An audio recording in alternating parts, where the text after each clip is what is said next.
Hello friends, I'm Balveer Saharan and I'm going to discuss questions of mathematics appeared in SSC CGL exam conducted on 18th of July, means today only, 18th of July, and the questions are from the first shift.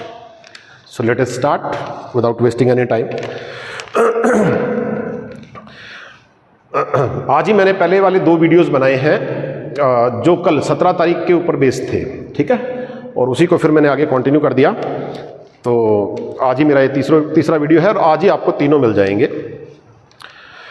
देखिए questions मेरे पास में जितने भी हैं वो मैं आपके साथ डिस्कस कर लेता हूँ। ये first shift 18th of July 2023 है, फर्स्ट शिफ्ट, ठीक है, 18th जुलाई। मेरे पास में एक सवाल है प्रोपोर्शन के ऊपर, रेशियो एंड प्रोपोर्शन होता है ना, प्रोपोर्शन, अनुपात समानुपात, हिंदी मीडियम वाले प्यारे दोस्तों, अनुपात समानुपात, सवाल है समानुपात पे।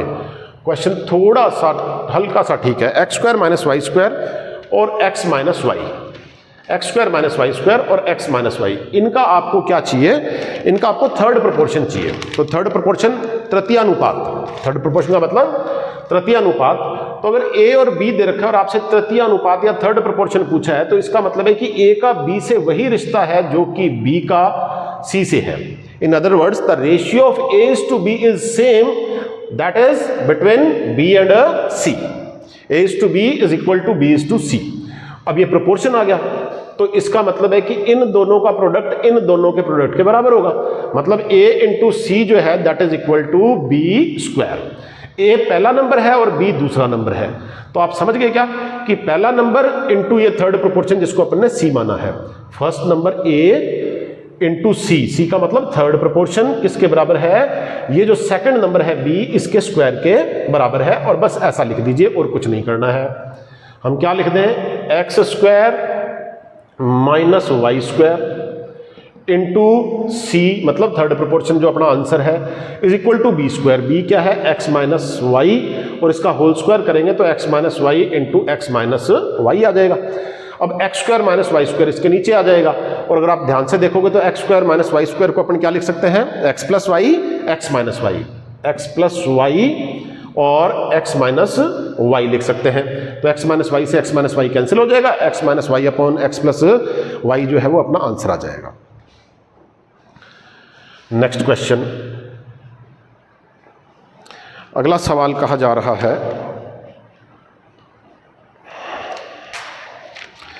नेक्स्ट क्वेश्चन दिया जा रहा है डिविजिबिलिटी पे, डिविजिबिलिटी पे तीनों शिफ्ट जो आज मैंने डिस्कस किया, तीनों पे एक एक क्वेश्चन आया है, बहुत ही आसान, बिल्कुल फ्री के मार्क्स हैं। 24 की डिविजिबिलिटी पूछिए, 8 इंटू 3 होता है, समझ गए, 8 3 जा 24 होता ना। अब देखिए यहां पे ना कुछ ऐसे 12 इंटू 2 या ऐसे मत ले लीजिएगा, को प्राइम नंबर्स लेने हैं आपको, तब सही डिविजिबिलिटी पता लगती है। इन ये को प्राइम नंबर नहीं है, इनमें दो कॉमन है, तो हमेशा जो फैक्टर लेना है ना वो को प्राइम होने चाहिए। 8 3 जा 24, 3 से चेक करने के लिए डिजिट्स का सम 3 से डिवाइड होना चाहिए, और 8 के लिए लास्ट की 3 डिजिट से जो नंबर बनेगा, क्योंकि 2 की पावर 3 होता है ना 8, तो जितनी पावर है ना यहाँ पे उतने लास्ट के डिजिट ले लेने हैं। आगे नंबर में कुछ भी लिखा हो कोई फर्क नहीं पड़ता, लास्ट के 3 डिजिट से बनने वाला जो नंबर है उसमें अगर 8 का भाग जाता है तो वो पूरा नंबर 8 से डिवाइड होगा, अदरवाइज नहीं होगा, ठीक है। कुछ भी नंबर दिया हो इससे कोई फर्क नहीं पड़ेगा अपने को। अगला सवाल है वो कह रहा है कि x की पावर 5 प्लस 1 अपॉन x की पावर 5 बराबर 724 दे रखा है शायद। x की पावर 5 प्लस x की पावर 5 प्लस 1 अपॉन x की पावर 5 बराबर दे रखा है 724, और पूछा है साहब x square plus 1 upon x square. हमसे क्या पूछा है, X square plus 1 upon x square पूछा है, ठीक है। तो और ऑप्शन भी इसमें दे रखे हैं इस क्वेश्चन में, 3 4 5 7, 3 4 5 और 7 ऐसे ऑप्शन दे रखे हैं। तो आप वैसे तो आपको ध्यान होना चाहिए कि एक्स स्क्वायर लास्ट वीडियो में मैं डिस्कस करके आया हूँ काफ़ी डिटेल में, ठीक है, इससे प्रीवियस जो वीडियो है उसमें काफ़ी डिटेल में डिस्कस करके आया हूँ। X square x cube plus 1 upon x cube, x square plus 1 x square, जब इनको मल्टीप्लाई करते हैं तो एक तो ये रिजल्ट आता है और प्लस में एक्स प्लस 1 एक्स हो जाता है, तो वो बाद में अपन क्या करते हैं, माइनस कर देते हैं किसको, एक्स प्लस 1 एक्स को। ठीक है, मतलब ये जो वैल्यू है ना, ये है, ये वाली जो वैल्यू है वो ये है। तो अब यहां ऑप्शन लिख के देख लीजिए, 3 4 5 6, 4 था क्या यहाँ पे, 3 4 5 7, 3 4 5 7 है। चलिए पहले 3 से चेक कर लेते हैं, वैसे तो छोटे से बड़े से करना चाहिए लेकिन कोई बात नहीं, किसी से भी कर लो। 3 से करेंगे तो अगर x की वैल्यू 3 होएगी तो x cube plus 1/x cube निकालने के लिए क्या करेंगे, हमसे पूछा x plus 1/x square plus 1/x square पूछा है, तो फिर ये फॉर्मूला कैसे दे दिए इन्होंने, एक सेकंड, x प्लस 1/x पूछा होगा, हो सकता है, या अगर कुछ और पूछा होगा तो फिर ऑप्शन कुछ और होंगे, स्टूडेंट्स ने अपने हिसाब से दे दिए होंगे। चलिए 3 रख के देख लेते हैं। अगर x प्लस 1/x की वैल्यू 3 होती है तो फिर x cube plus 1/x cube की वैल्यू, आपको ध्यान है ना, 3 का क्यूब 3 3 होती है 27, और उसमें 3 इंटू एक्स प्लस 1/x, मतलब 3 3 जा 9, माइनस करेंगे तो क्या आ जाएगा, 18 आ जाएगा। और फिर तो ये बहुत छोटा रह जाएगा, क्योंकि x square plus 1/x square इससे भी छोटा आएगा, वो तो 7 ही आएगा, तो ये तो छोटा रह जाएगा, छोड़ दो इसको, वो कभी 724 नहीं हो सकता। 4 लेके देखो, अगर x प्लस 1/x की वैल्यू 4 होती है, ठीक है, तो 4 चौक 16 चौका 64, 64 में से 4 दिया 12 लेस हुआ, तो 64 में से 12 गया तो क्या बच गया, 52। और उधर आपने करना है X square plus 1/x square निकालना है, तो 4 चौके 16 में से 2 लेस किया तो क्या आ गया, 14, समझ गए। और 52 इंटू 14 करेंगे, 14 5 70, 700 और 14 728 आ गया, ये 728, इनका प्रोडक्ट किया तो 728 आ गया, लेकिन उसमें से अपने को x प्लस 1/x लेस करना है और इसमें से 4 लेस करेंगे, तो 728 में से 4 लेस करेंगे तो क्या 724 आएगा, आएगा। ठीक है साहब, तो यहाँ पे ये सवाल है, समझ रहे हैं ना आप कि ये सॉल्व होता कैसे है। मैं 5 पे अगर पूछता तो सवाल कैसे बनता ये बता देता हूं एक्सप्लेनेशन के अंदर, ताकि आपको चीजें क्लियर हो जाए। अगर x प्लस 1/x का आंसर वो 5 लेना चाहता, ठीक है, x प्लस 1/x का आंसर अगर वो क्या लेना चाहता, 5 लेना चाहता, तो उस स्टेज में वो सवाल कैसे बनाता, पहले वैल्यू निकालता, x प्लस 1/x की वैल्यू अगर 5 लेता है तो इसका होल क्यूब करेंगे, तो इधर भी होल क्यूब करना पड़ेगा, तो ये आपको देगा x cube plus 1/x cube plus 3 into X plus 1/x is equal to 125 दे देता या नहीं दे देता। और x प्लस 1/x की वैल्यू क्या लिख देते हैं अपन, 5 दे ही रखी है यहाँ पे, तो यहाँ 5 रख देते हैं, तो इसका मतलब है 5 3 जा 15, ये करते होते हैं 3 जा, तो 15 इसमें से माइनस होगा तो क्या बच जाएगा हमारे पास में, 110 रह जाएगा या नहीं रह जाएगा। 125 में से 15 माइनस हुआ तो क्या रह गया, 110, तो वो किसकी वैल्यू आ गई, x cube plus 1/x cube की वैल्यू आ गई 110। ठीक है, ये स्टेप जो है ये आ गया साहब 110। अगर यहां रखता है X square plus 1/x square की वैल्यू पूछता, तो x प्लस 1/x की वैल्यू अपने पास में 5 होती, इसका होल स्क्वायर करते तो x स्क्वायर आ जाता प्लस 1/x स्क्वायर आ जाता प्लस 2 आ जाता, और यह 5 का स्क्वायर करते तो 25 आ जाता, और 25 में से 2 इधर आके माइनस हो जाता, तो क्या बन जाता, 23 बन जाता। ठीक है, जब इन दोनों को मल्टीप्लाई करते हैं इन दोनों को, तो ये वैल्यू बनती है और plus x plus 1/x extra बनता है, तो वो x प्लस 1/x जब माइनस कर देंगे तो सिर्फ हमारे पास में ये वैल्यू बचेगी। तो यहां पे तो आ गया 110 और यहां आ गया 23, तो इसको आप क्या लिख दीजिए, 23 लिख दीजिए। ठीक है, तो 23 इंटू 10 करेंगे 23 0 0, 23 एकम 23 का 3 पावर 2, और 23 एकम 23 और 2 25, 2530 हो गया, 2300 तो एक ही हो गया और 230 एक हो गया 2530, और इसमें से x प्लस 1/x माइनस करेंगे, जो कि अपन ने क्या लिया था 5, तो इसमें से 5 माइनस कर देंगे तो ये आ जाएगा 2525। तो अगर यहां पे इसने क्या पूछा होता, 2525 पूछा होता, 2525, ठीक है, तो अपना आंसर क्या आता, x प्लस 1/x की वैल्यू क्या आती, 5 आती। अच्छा, अगर बाय द वे उसने x square plus 1/x square भी पूछा है तो भी अपने को कोई फर्क नहीं पड़ता, क्योंकि x प्लस 1/x की वैल्यू 5 है। अब अगर आप इसका स्क्वायर करेंगे दोनों तरफ तो आपके पास में क्या आ जाएगा, x square plus 1/x square plus 2 is equal to 25 में से 2 माइनस करेंगे तो 23 आपका आंसर आ जाएगा। ठीक है, square minus x plus 1/x की वैल्यू जो भी आती है उसके स्क्वायर में से 2 माइनस कर दोगे तो आपका आंसर आ जाएगा, अगर x² + 1/x² पूछा होता तो। ठीक है, नेक्स्ट उसके बाद में नेक्स्ट क्वेश्चन हमारे पास में आ गया। एक क्वेश्चन अपने पास में जो है वो हाँ, 2 क्वेश्चन अभी मुझे दिख रहे हैं साहब ट्रिग्नोमेट्री के, बहुत ही आसान है। एक क्वेश्चन तो दे रहा है साहब tan θ/2 = 1 है और थीटा की वैल्यू पूछिए। कुछ भी नहीं है इस सवाल के अंदर साहब। tan की वैल्यू 1 कब होती है? tan 90 की वैल्यू 1 होती है। tan की वैल्यू 1 कब होती है? tan की वैल्यू जो है वो 1 होती है साहब 90 पे, और 90 को डिवाइड कर दें किससे? ये /2 दिया था, तो क्या 45 आ जाएगा या नहीं आ जाएगा? ठीक है, इसमें कुछ नहीं है करवाने वाला। एक क्वेश्चन मुझे दिया है, एक क्वेश्चन मुझे, अरे साहब पिछले क्वेश्चन में ऐसी मानवीय भूल होगी। tan 90 की वैल्यू 1 नहीं होती, tan 45 की वैल्यू 1 होती है। तो जो θ/2 जो था ना, θ/2 उसकी वैल्यू 45 बननी चाहिए थी, तो थीटा की वैल्यू क्या रखें? तो थीटा की वैल्यू 90 रख देंगे तो क्या हो जाएगा? 90/2 क्या आ जाएगा? 45 आ जाएगा। समझ गया आगे बात? तो देखते ही क्वेश्चन आंसर दिमाग में थीटा की वैल्यू 90 आ गई थी, तो वो उस तरीके से हो गया। सवाल ये था ना tan, इसको कुछ भी और लिख लो यार, x/2 लिख दो = क्या आ गया? 1 दे रहा है। तो यहाँ क्या हो कि 1 आए, तो यहाँ 45 हो। tan 45 की वैल्यू 1 होती है, और यहाँ जो है वो x की जगह 90 रखूंगा, तभी 2 से डिवाइड करूंगा तो 45 बनेगा ना। तो इसकी वैल्यू पूछी हुई थी, दैट इज 90। ठीक है, इट वॉज ह्यूमन एरर। फिर उसके बाद में अपने पास में सवाल है कि एक क्वेश्चन यहां पे दिया है आपको, 1 minus cos θ upon 1 plus cos θ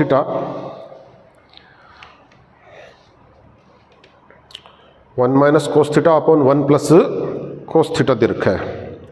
पूछा क्या इसका?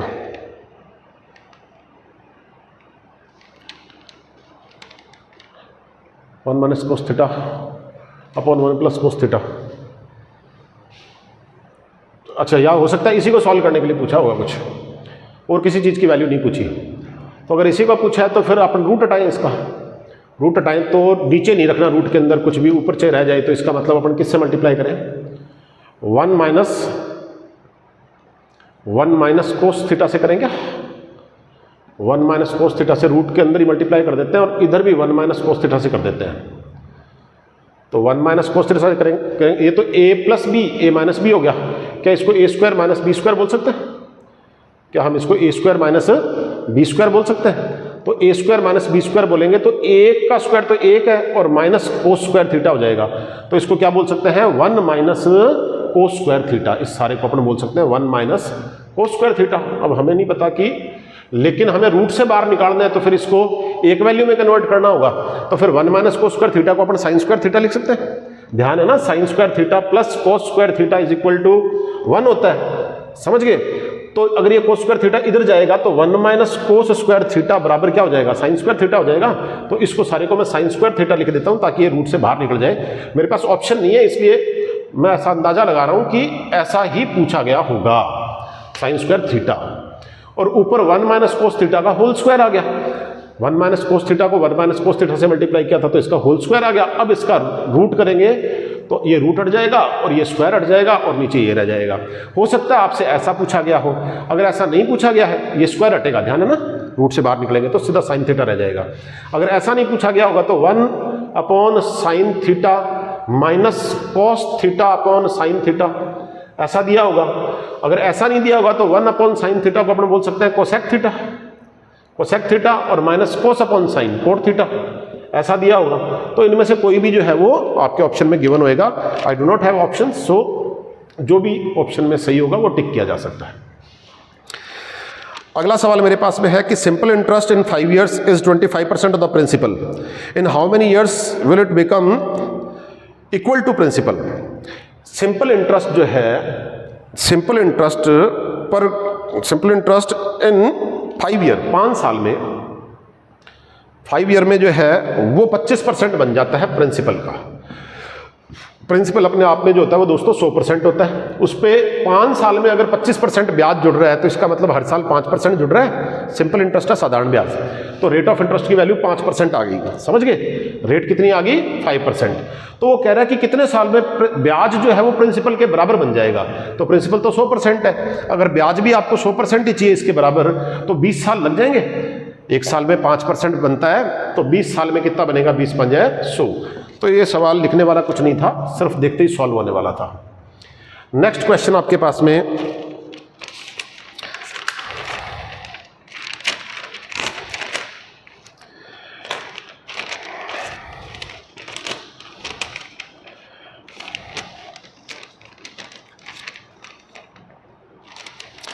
नेक्स्ट क्वेश्चन है दोस्तों, एक क्वेश्चन हाँ मेंसुरेशन का है। मेंसुरेशन का मान लीजिए, ज्योमेट्री का मान लीजिए, ठीक है। इसने बोला है कि कोई भी पी क्यू आर जो है वो एक ट्राइंगल है और ए बी सी या एक्स वाई जेड जो है वो इनके मिड पॉइंट्स हैं और इनको मिड पॉइंट्स को मिलाया। तो ये थ्योरम जो है वो ज्योमेट्री में आपको ध्यान ही होगा। वैसे भी क्या होता है, जब मिड पॉइंट्स को मिलाते हैं ना, तो ये वाली जो साइड बनती है, जैसे इस दोनों के मिड पॉइंट्स को मिलाएंगे तो ये एक्स वाई जो है वो क्यू आर के पैरेलल और इससे आधी होएगी।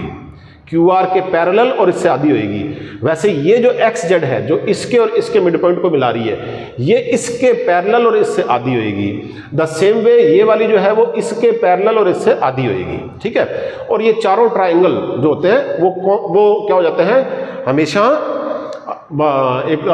जो है वो कॉन्ग्रुएंट रहेंगे, बिल्कुल एक दूसरे के जैसे रहेंगे, रेप्लिका रहेंगे। अगर ये 2a है सारी, तो मतलब यहां से यहां तक a और यहां से यहां तक भी a, तो ये क्या होएगा? a होएगा। तो ये ध्यान रखना है आपको। अब इसने हमसे सवाल पूछा था कि एरिया जो है, इस पूरे का एरिया उसने दे रखा है साहब 48।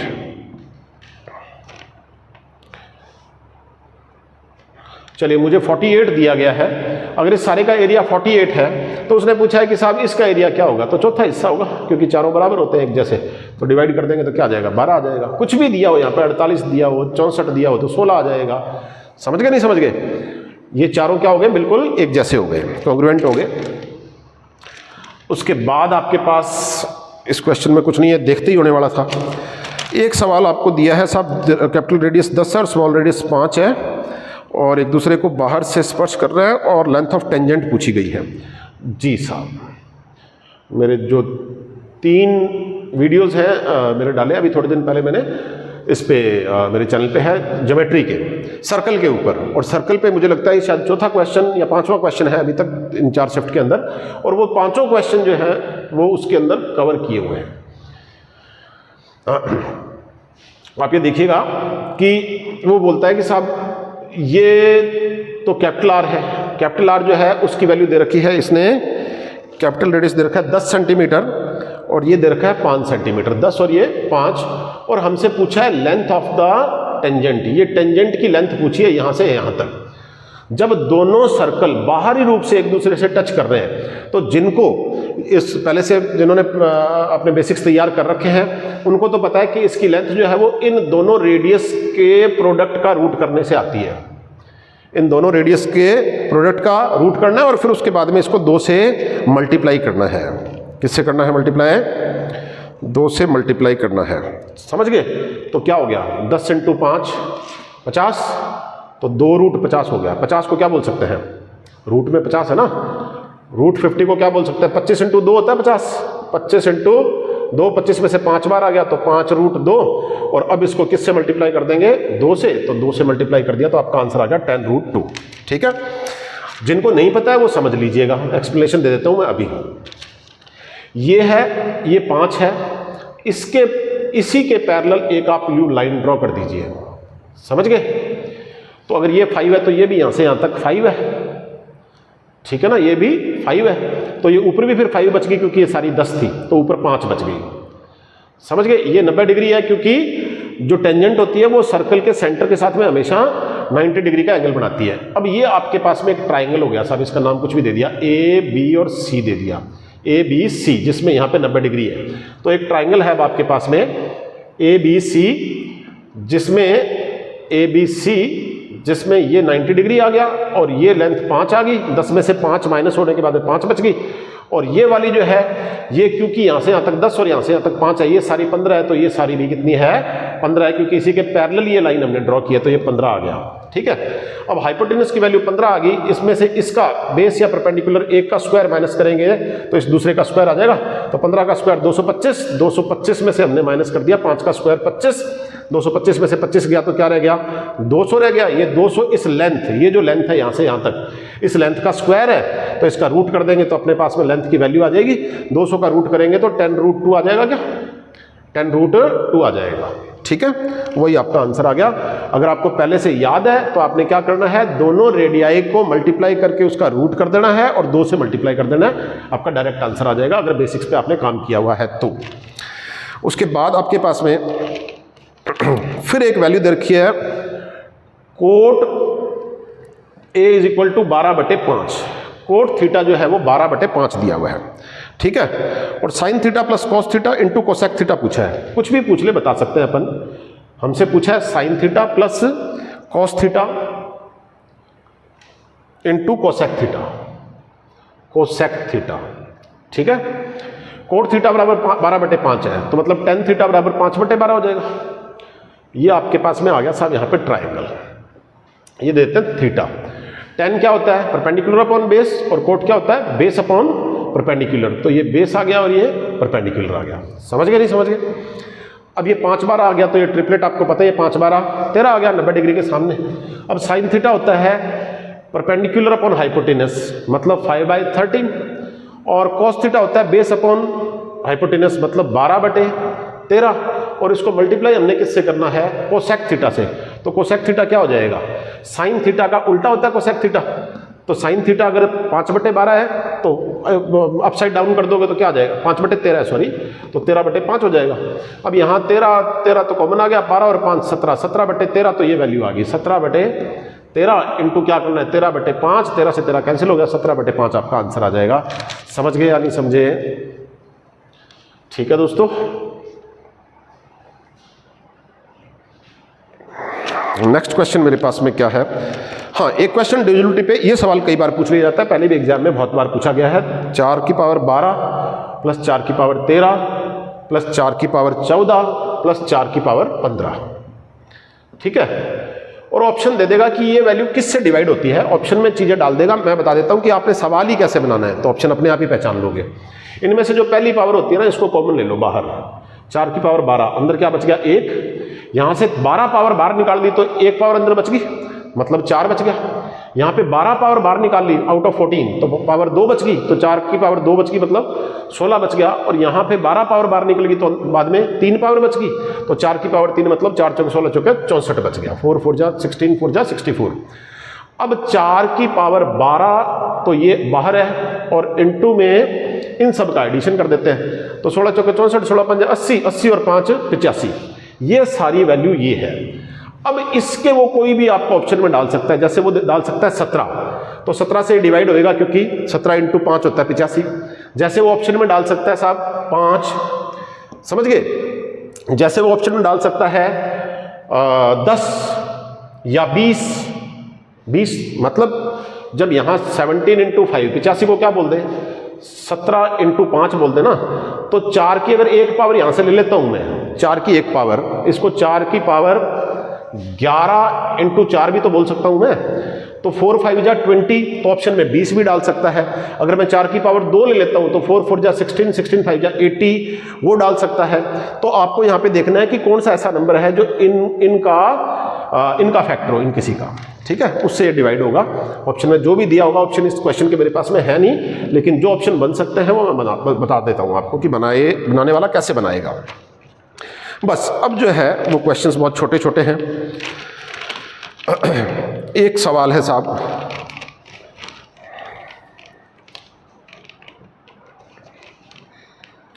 हाँ जी, 30 man can complete a piece of work, 30 आदमी जो है वो किसी काम को 25 दिन में कर सकते हैं साहब, समझ गए। वो कह रहा है कि after 12 days 9 more men joined the work। कितने दिन के बाद में साहब 12 दिन बीत गए और उसके बाद में 9 आदमी और आ गए, 9 मैन और आ गए। अब वो बोल रहा है कि साहब बचा हुआ काम कितने दिन में पूरा होगा, या पूछ सकता है टोटल काम कितने दिन में पूरा होगा। कोई दिक्कत नहीं है, 30 आदमी काम को 25 दिन में कर सकते हैं। कितने दिन कर लिया? 12 दिन कर लिया। तो 30 आदमियों ने, जो ये ग्रुप था ये 25 दिन में पूरा कर सकता है, तो 12 दिन में तो कर ही लिया। तो अभी था कितना? 13 दिन का काम बाकी था। 30 आदमियों की 13 दिन तक, 30 × 13 दिहाड़ी का काम बाकी था। अब अगर 9 आदमी और आ जाए तो 30 तो पहले लगे ही हुए थे, और 9 और आ गए तो कितने आदमी हो गए? 39 आदमी। 39 आदमियों से इतनी दिहाड़ी का, इतने वर्किंग डेज का काम करवाना है, तो 13×3 जा करके 10 आंसर आ जाएगा या नहीं आ जाएगा? बिल्कुल 2-2, 5-5 सेकंड के सवाल है ये।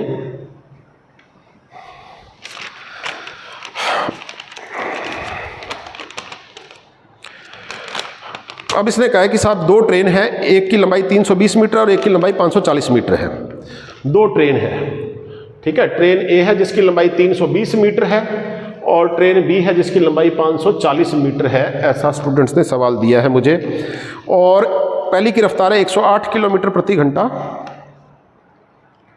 पहली की रफ्तार है 144 किलोमीटर पर आवर। इसकी स्पीड है 144 किलोमीटर पर आवर और इसकी रफ्तार दे रखी है साहब 108 किलोमीटर प्रति घंटा। समझ गए? और इसने बोला है कि साहब ये एक दूसरे को पार कितने सेकंड में करेगी। तो देखिए दोस्तों, जब दो ट्रेन, चाहे वो ऑपोजिट डायरेक्शन में क्रॉस करे चाहे सेम डायरेक्शन में क्रॉस करे, दोनों की लेंथ तो क्रॉस होनी ही होनी है, चाहे एक खड़ी और दूसरी उसको क्रॉस करे। In all these conditions the length of both the trains is must to be crossed. तो 320 और 540 को मिला के 5×3 860 हो गया ना। 860 मीटर जो है वो क्रॉस करना है। वो कह रहा है सेम डायरेक्शन में चल रही है ये, तो सेम डायरेक्शन में चल रही है तो आगे स्लोअर वन को फास्टर वन क्रॉस करेगी। स्लोअर वन की स्पीड है 108 और फास्टर वन की है 144। तो 108 और 144, 44 और 8 का डिफरेंस 36 हो गया। 36 किलोमीटर प्रति घंटा की सापेक्ष चाल, रिलेटिव वेलोसिटी पे ये क्रॉस होगा। और 36 किलोमीटर प्रति घंटा का मतलब है 10 मीटर पर सेकंड। 36 × 10/36 कर देंगे, मीटर पर सेकंड में कन्वर्ट कर देंगे लिए। तो 10 मीटर पर सेकंड की रफ्तार के ऊपर 860 मीटर क्रॉस करने में 86 सेकंड लगेंगे। ये बहुत ही बेसिक क्वेश्चन है। नेक्स्ट क्वेश्चन बस 5-4 मिनट में ही सिमट जाएगा मुझे लगता है।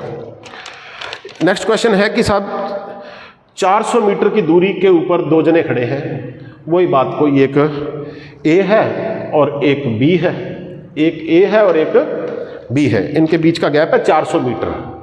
और वो कह रहा है कि इनकी स्पीड जो है ना वो 40 किलोमीटर पर आवर और 30 या 32 किलोमीटर पर आवर है। समझ गए? और इसने बोला है कि हाँ, वो बोल रहा है कि ये इधर दौड़ना शुरू करता है और वो इसका पीछा करना शुरू करता है। तो जब ये मिलेंगे, मतलब वो पीछे वाला जाके जब आगे वाले को पकड़ेगा, तब वो पूछ सकता है कि ये वाला कितनी डिस्टेंस ट्रैवल कर देगा या ये वाला कितनी डिस्टेंस ट्रैवल कर देगा। समझ गए? तो जब ऐसा चीज आ रही है ना, तो आपको इसको किलोमीटर पर आवर को मतलब मीटर पर सेकंड में कन्वर्ट करके, और वैसे टाइम नहीं निकालना, आप तो सीधा देख लो कि यहाँ पे रेशियो क्या है इनका। 8×5 है 40 और 8 चौके है 32, 8×5 जा और 8×4 जा। स्पीड का रेशियो 5 यूनिट और 4 यूनिट का है। मतलब जब ये दौड़ना शुरू करेगा तो वो भी दौड़ना शुरू कर देगा, और जब पकड़े जाएंगे तब तक दोनों एक साथ ही तो दौड़ेंगे ना, तो दोनों का टाइम तो बराबर है। और जब बराबर टाइम तक दोनों दौड़ेंगे तो वो उसी रेशियो में डिस्टेंस कवर करेंगे जिस रेशियो में इनकी स्पीड है। और स्पीड का रेशियो क्या है? 40 और 32। तो इसका मतलब डिस्टेंस कवर्ड का रेशियो क्या होगा? 5:4 होगा। जो स्पीड का रेशियो है वही डिस्टेंस ट्रेवल्ड का रेशियो है। तो आगे वाले ने चला 4 यूनिट दूरी और पीछे वाले ने चली 5 यूनिट, तो उसमें से 4 यूनिट तो वही ट्रेवल की जो आगे वाले ने की। एक्स्ट्रा 1 यूनिट में उसने बीच का गैप कवर किया, और गैप कितने का है? 400 मीटर का। तो 1 यूनिट की वैल्यू 400, तो 5 यूनिट की वैल्यू 2000 और 4 यूनिट की वैल्यू 1600। इसका मतलब अगर पूछा जाए कि साहब बी ने कितनी डिस्टेंस ट्रेवल की बिफोर दे मेट, तो ये 1600 मीटर, और ए ने कितनी डिस्टेंस ट्रेवल की? 2000 मीटर, मतलब 2 किलोमीटर। नेक्स्ट क्वेश्चन अपने पास में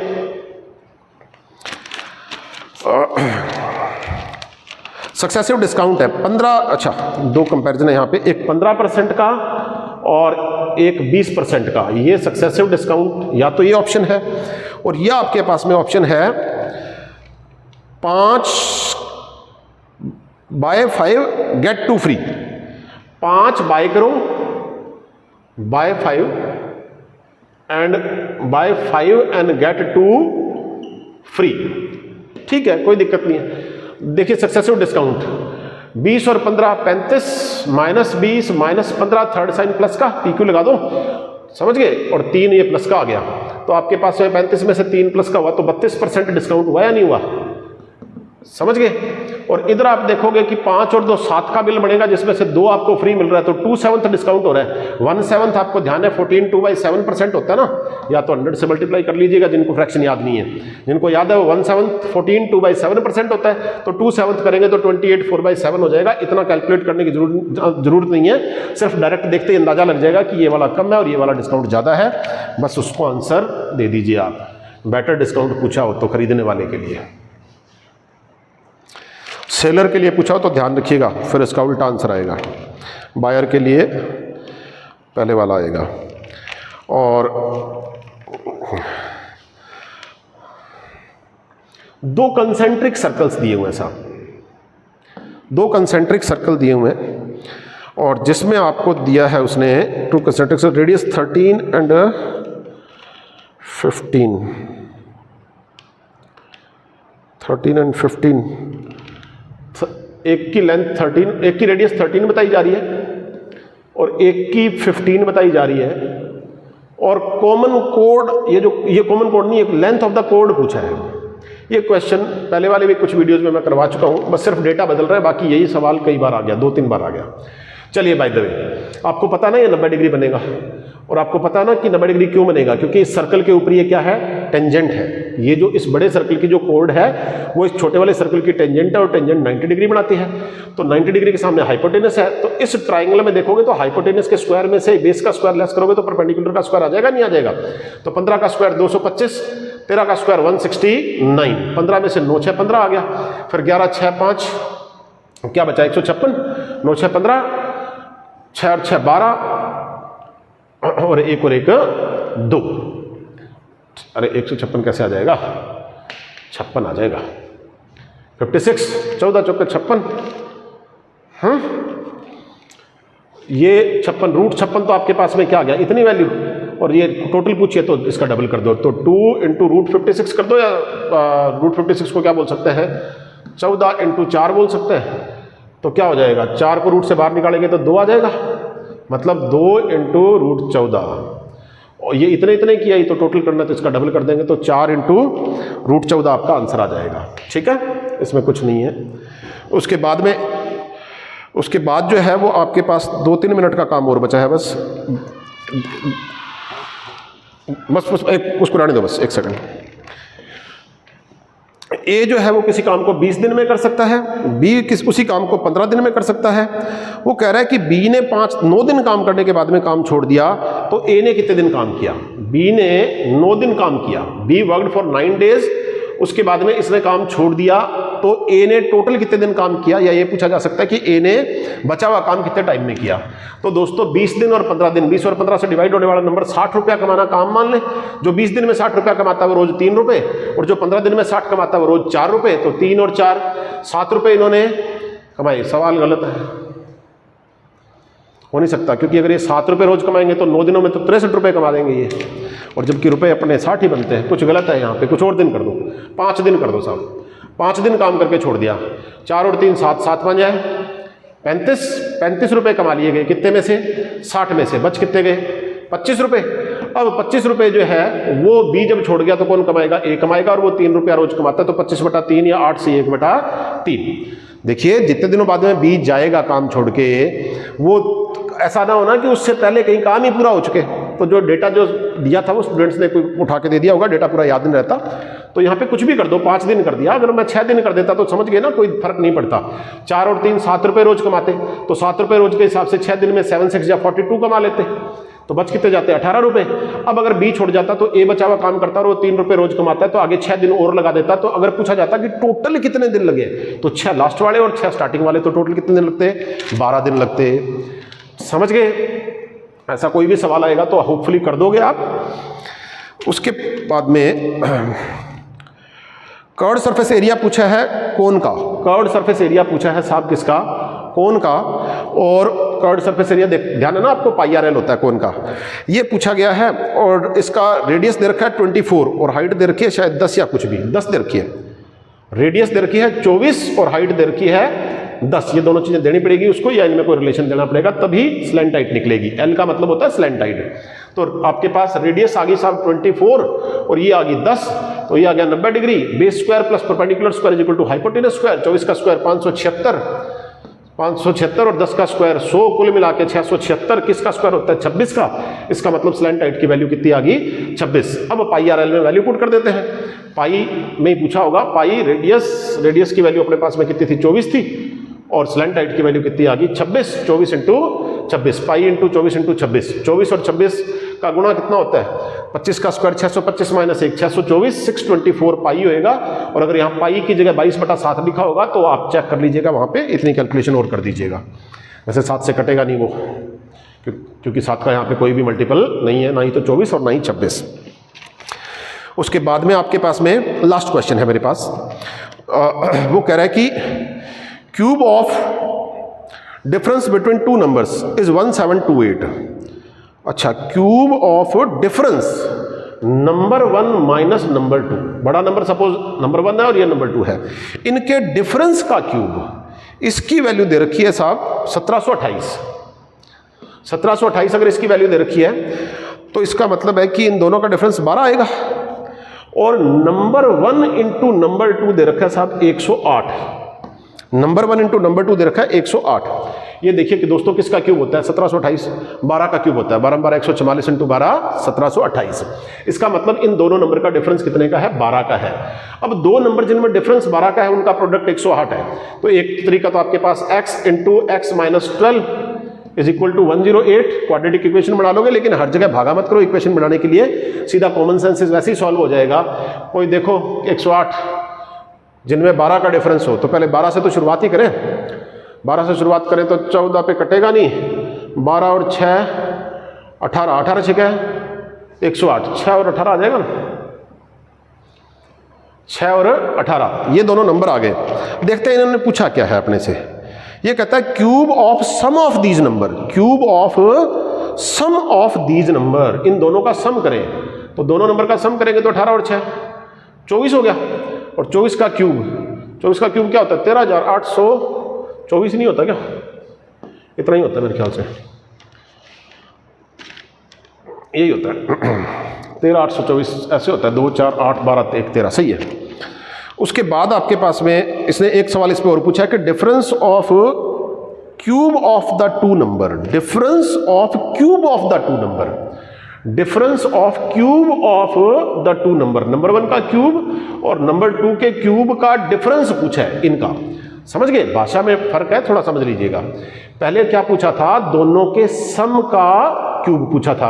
अब दोनों, इसका भी क्यूब करो, इसका भी क्यूब करो और इनका डिफरेंस लो। तो पहला एक नंबर तो था बड़ा नंबर 18, 18 का क्यूब क्या होता है? 18 के क्यूब में से आपने 6 का क्यूब माइनस कर देना है, बस इतनी सी बात है और कोई कुछ नहीं है। ठीक है दोस्तों, तो ये था कंप्लीट आपका मतलब जितने क्वेश्चंस मेरे पास अवेलेबल थे, करीब 20-22 क्वेश्चन इसमें। बाकी कुछ क्वेश्चन शायद 1-2 DI के आ रहे हैं, 1-2 क्वेश्चंस कोई स्टूडेंट्स को याद नहीं रहते, तो जितने मेरे सामने हैं उतने मैंने सॉल्व करवा दिए। ठीक है, हैव अ नाइस टाइम।